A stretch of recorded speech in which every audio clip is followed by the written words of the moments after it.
This is my image of the day, 2-number growth. Question for you. Do you know what the 2 most important things are on the dashboard of a plane? What about the dashboard of a car?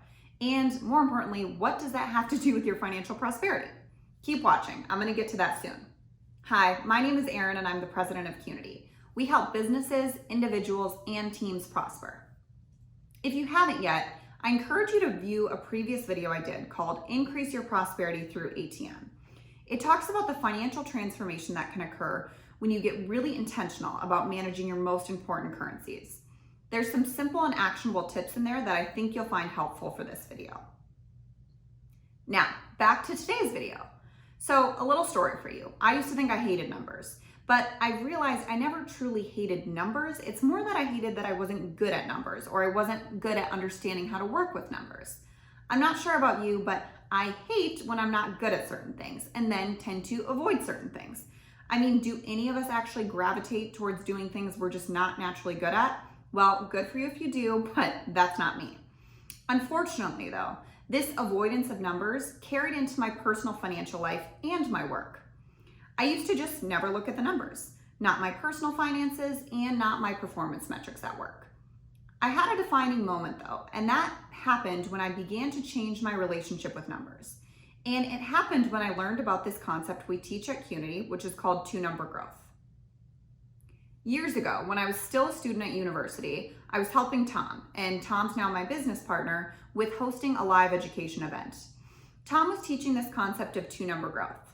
There was this woman in class, and I'd say she was in her late 60s.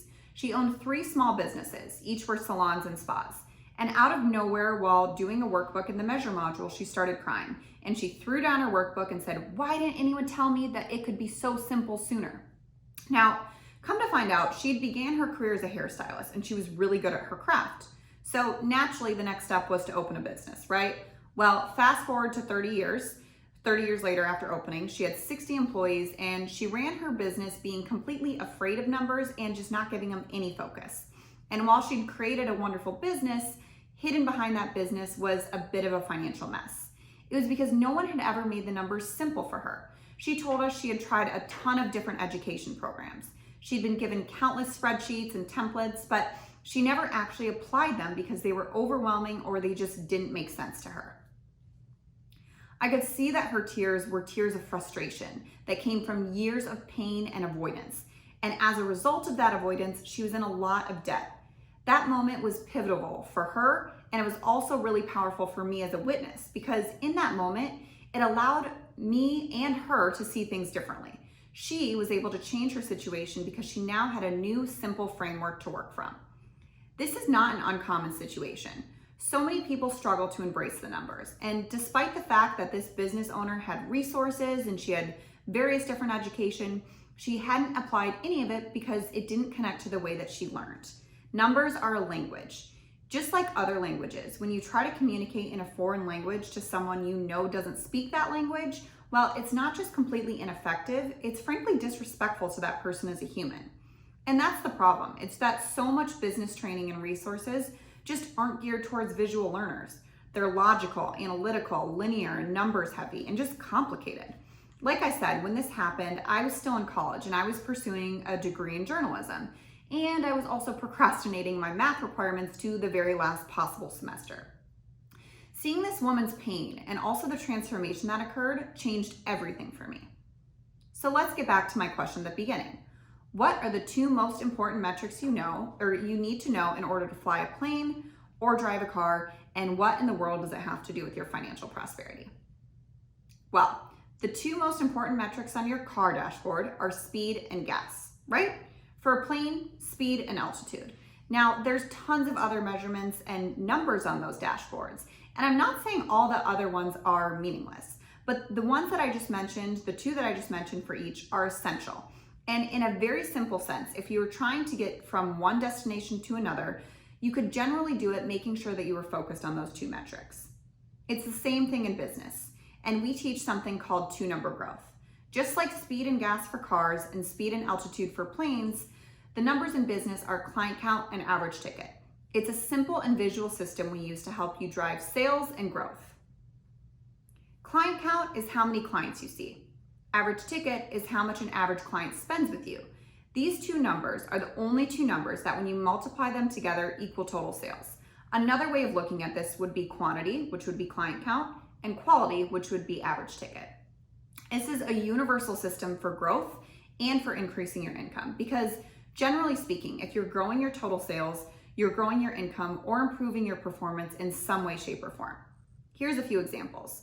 In a restaurant, the more tables or customers that come in, the higher the client count is. The higher their bill, typically the higher the gratuity will be, and the higher the total sales for the restaurant.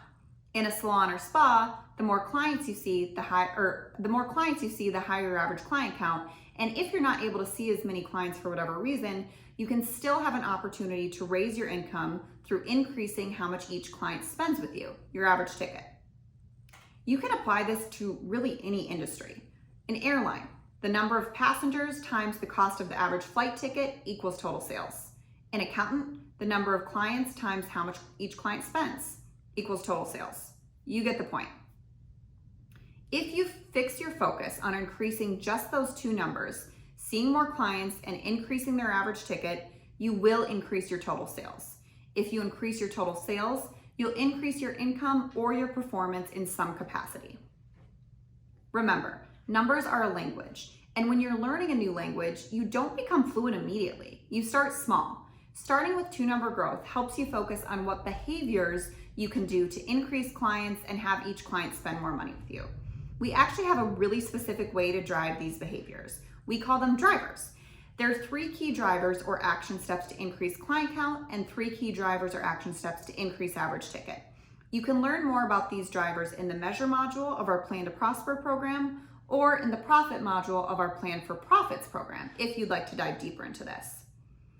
I've been fortunate enough to not only witness the transformation of that business owner I told you about, but also hear hundreds and hundreds of other stories of transformations that have followed from applying two-number growth.